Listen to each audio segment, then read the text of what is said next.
नमस्कार, the wire में आपका स्वागत है। मैं हूं शरद प्रधान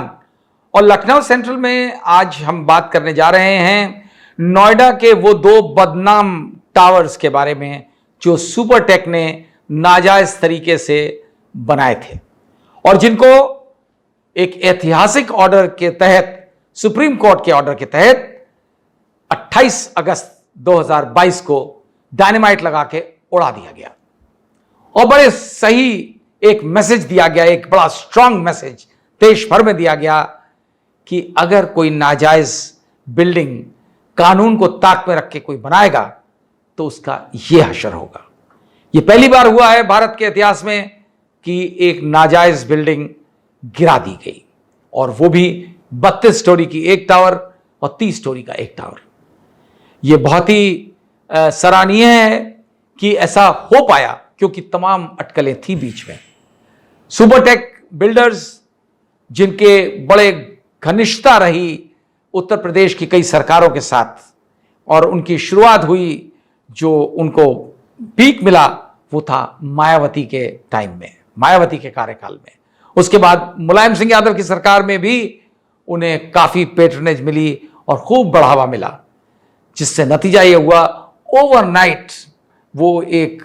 मामूली बिल्डर से एक बहुत बड़े बिल्डर हो गए और उनके लिए नौकरशाही वाकई में नौकरी करती रही उनकी लिए और तमाम कानूनों को ताक पे रख के, रूल्स को ट्विस्ट करके उनके फेवर में ब्यूरोक्रेट्स आदेश करते रहे और उन्हें सारे कानूनों से, रूल से मुक्ति मिल गई। वो जो चाहते थे वो करते रहे। ये ठीक है और अच्छा है कि ऐसी भ्रष्टाचार का ऐसा प्रतीक ध्वस्त कर दिया गया, लेकिन क्या वो भ्रष्टाचारी जिन्होंने इसको अंजाम दिया, चाहे वो चीफ मिनिस्टर्स हों या आईएएस और बड़े बड़े पीसीएस ऑफिसर्स हों, क्या उनके ऊपर भी कोई गाज गिरेगी? अभी तक तो नहीं हुआ ऐसा। जी हां, सरकार ने, ये योगी आदित्यनाथ की सरकार जो कि काफी बात करती है जीरो टॉलरेंस टू करप्शन की, उन्होंने अभी तक इस मामले में सिर्फ औपचारिकता निभाई है और वो औपचारिकता यह है कि विजिलेंस द्वारा 26 अफसरों के खिलाफ एफआईआर लॉन्च करी गई है, लेकिन उस एफआईआर पे आज तक कोई भी कार्रवाई नहीं हुई है। नॉर्मली आपने देखा है कि योगी आदित्यनाथ की सरकार बड़ी सक्रिय रहती है जब नाजायज बिल्डिंग्स की बात होती है और फौरन बुलडोजर चला दिया जाता है, लेकिन यह सबने देखा है कि वो बुलडोजर बेहिचक, बेधड़क वहां चलता है जहां सरकार का कोई विशेष वजह होती है, यानी कि यह पता किया जाता है कि इसका ओनर कौन है, उसका नाम क्या है, वो देख के बुलडोजर बहुत तेजी से चलता है। यही वजह है शायद कि इस मामले में जितने अधिकारी, भ्रष्टाचार में लिप्त अधिकारी जिन्होंने सुपरटेक बिल्डर्स की हर तरीके से मदद करी, उनके खिलाफ कोई कार्रवाई अभी तक नहीं हुई। जो 26 अफसरों की लिस्ट छपी है उनमें 4 आईएएस अफसर हैं, उनमें से 2 प्रमोटेड आईएएस अफसर हैं, एक मोहिंदर सिंह डायरेक्ट आईएएस अफसर, उसके बाद कैप्टन एसके द्विवेदी, ये दोनों सीईओज रहे नोएडा के, और इसके अतिरिक्त 2 एडिशनल सीईओज रहे, पीएन बाथम और आरपी अरोरा। इसके अतिरिक्त जो 22 बाकी लोग हैं वो सारे टेक्निकल ऑफिसर्स हैं। कोई इंजीनियर है, कोई असिस्टेंट इंजीनियर है, कोई एग्जीक्यूटिव इंजीनियर है, कोई चीफ इंजीनियर है, कोई आर्किटेक्ट है, कोई डिप्टी आर्किटेक्ट है, कोई असिस्टेंट आर्किटेक्ट है, कोई ओएसडी है, यानी सब चुटभइये हैं।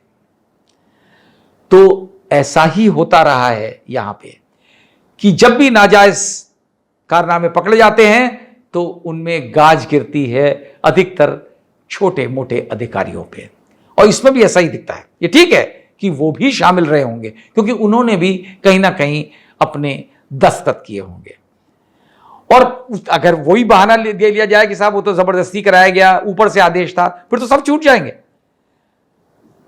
कम से ठीक है, मुझे समझ में आता है कि एक छोटा अधिकारी प्रेशर में कर देता है, तो आईएएस अधिकारी के ऊपर कौन सा प्रेशर है?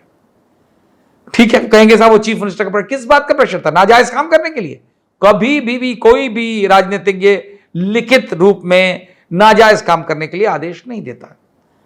और अफसर इसलिए उस पर अपनी चिड़िया बैठालता है क्योंकि उसका भी कहीं ना कहीं भला हो रहा होता है। भला इन द मतलब कि उसे कमीशन मिल रहा होता है, उसे रिश्वत मिल रही होती है, मोटी रिश्वत मिल रही होती है, और ऐसा ही इस केस में भी हुआ है। ये जो सीईओज हैं रिटायर तो हो गए हैं,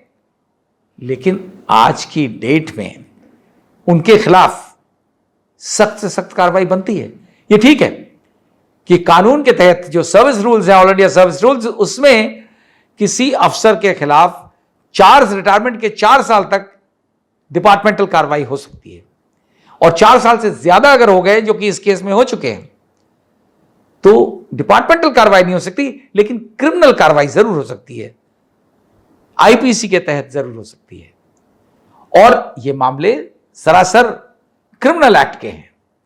क्योंकि आपने जिस तरीके से बढ़ावा दिया, जानबूझ के दिया, चाहे वो प्रेशर में दिया या नहीं दिया, प्रेशर में दिया तो भी अपने फायदे के लिए दिया, उनका क्यों नहीं उनके ऊपर गाज गिर रही है? ऐसे ही अगर चीफ मिनिस्टर्स का इन्वॉल्वमेंट है, और जो कि है, सबको मालूम है कि नोएडा में एक पत्ता भी नहीं हिलता था, ना हिलता है, बगैर हाईएस्ट लेवल के इशारे के। चाहे वो आज की सरकार हो, चाहे वो कल की हो, चाहे परसों की हो, नोएडा के मामले में, नोएडा को गोल्ड माइन कहा जाता है यूपी का, और वहां पे इस सोने की खान में अगर 1 इंच जमीन भी अलॉट होती है, और खास तौर से बड़े बड़े प्रोजेक्ट्स के लिए, तो वो बगैर मुख्यमंत्रियों के अप्रूवल के नहीं होती है। इससे पहले जब मायावती का शासन था, तो मायावती के बगैर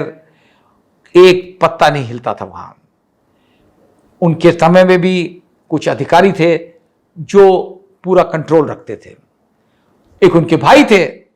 जो सिफारिश जिनके जरिए से आती थी, और जिनके जरिए से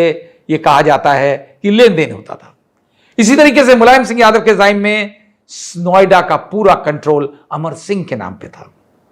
और अमर सिंह के अप्रूवल के बगैर नोएडा में कोई अलॉटमेंट नहीं हो सकता था। यह स्थिति होते हुए सबको मालूम है, तो क्यों नहीं है इन लोगों के नाम? ठीक है, अमर सिंह भगवान को प्यारे हो चुके हैं, लेकिन मायावती और मुलायम सिंह आज हैं, अखिलेश यादव हैं, और योगी आदित्यनाथ की सरकार में आज भी, आज की डेट से पहले भी, जब नोएडा के लिए कोई अफसर सिलेक्ट किया जाता है तो बड़ी सोच समझ के किया जाता है। बहुत सारे महाभ्रष्ट अधिकारी नोएडा के सीईओज रह चुके हैं, और सबके बारे में आम धारणा यह है कि कोई भी 1000 करोड़ से कम का आदमी नहीं है। और 1000 करोड़ में आपको बड़ी कंजर्वेटिव फिगर बता रहा हूं, खुद ही आईएएस अफसरों से आप पूछिए, और जो बताते हैं कि हाँ भाई वो फला वो सीईओ था, वो 3 साल वहां रहा, 2 साल वहां रहा, वो तो 10,000 करोड़ का आदमी है, वो 5,000 करोड़ का आदमी है, और उनके विजिबल एसेट्स हैं। देखिए, एक तो हवाई बात होती है, दूसरी तरफ यह है कि इन लोगों के जो विजिबल एसेट्स हैं, अगर उसकी निष्पक्ष जांच हो जाए, तो ये जितने नाम मैंने आपको बताए, जो सीईओज 2 रहे हैं, मोहिंदर सिंह और एसके द्विवेदी, इन्हीं की प्रॉपर्टीज इतनी निकल आएंगी कि डिस्प्रपोर्शनेट एसेट्स के केस में ये जेल भेज जा सकते हैं। इसी तरीके से नीचे के एडिशनल सीईओज हैं, इतनी ज्यादा जायदाद है जो मेरी खुद की जानकारी में है। आप सोच सकते हैं कि सरकारों की जानकारी में और उनके आकाओं की जानकारी में कितनी ज्यादा, कितनी बड़ी बड़ी प्रॉपर्टीज होंगी। और ये वो लोग हैं जिनके पास प्रॉपर्टी सिर्फ नोएडा में नहीं है, दिल्ली में, बंबई में, बैंगलोर में, यहां तक सिंगापुर और दुबई में। ये आम धारणा है, ठीक है, हमारे पास इनके आज की डेट में इस वक्त कोई सबूत नहीं, लेकिन अगर कोई निष्पक्ष एजेंसी इम्पार्शियली जांच करे तो ये दूध का दूध, पानी का पानी हो जाएगा। क्योंकि देखिए, बात सिर्फ ये 2 ट्विन टावर्स की नहीं है, इस तरीके के तमाम बिल्डिंग्स नोएडा में और भी हैं जो नाजायज तरीके से बनी हुई हैं और बरकरार हैं। काश सुप्रीम कोर्ट ने अपने आदेश में ऐसी सारी बिल्डिंग्स को लपेट लिया होता, लेकिन शायद ये रहा होगा कि उनके सामने मामला सिर्फ इसका ही लाया गया। अगर लोगों ने और बिल्डिंगों का लाया होता तो शायद उनकी इसके साथ उन बिल्डिंगों के खिलाफ भी कार्रवाई होती। और हम सब जानते हैं कि बड़े बड़े शहरों में और खासतौर से उत्तर प्रदेश में, चाहे वो लखनऊ हो, कानपुर हो, इलाहाबाद हो, बनारस हो, तमाम ऐसी कमर्शियल बिल्डिंग्स हैं, रेजिडेंशियल बिल्डिंग्स हैं, बड़ी बड़ी, जो कानून को वायलेट करके बनाई गई हैं और उनके खिलाफ कोई कार्रवाई नहीं होती, क्योंकि उनको संरक्षण देने वाले ब्यूरोक्रेट्स और राजनेता उनके संरक्षण में उनको संरक्षण देते हैं। और इन लोगों के खिलाफ भी अगर कार्रवाई हो जाए तो एक मैसेज और जाएगा, जो अभी तक सिर्फ सीमित है कि भाई ठीक है, आप नाजायज बिल्डिंग बनाएंगे तो सुप्रीम कोर्ट आपको की बिल्डिंग ध्वस्त भी कर सकता है। लेकिन मैसेज ये जाना जरूरी है कि अगर आप नाजायज तरीके से बिल्डिंग बनवाएंगे तो आपके ऊपर भी जो है आपके खिलाफ कार्रवाई होगी और सख्त से सख्त कार्रवाई होगी, जिससे आगे के लिए एक नजीर बने और अफसर और राजनेता हजार बार सोचें इससे पहले जब वो नाजायज काम करते हैं, और सिर्फ पैसे और नाजायज पैसे के लिए।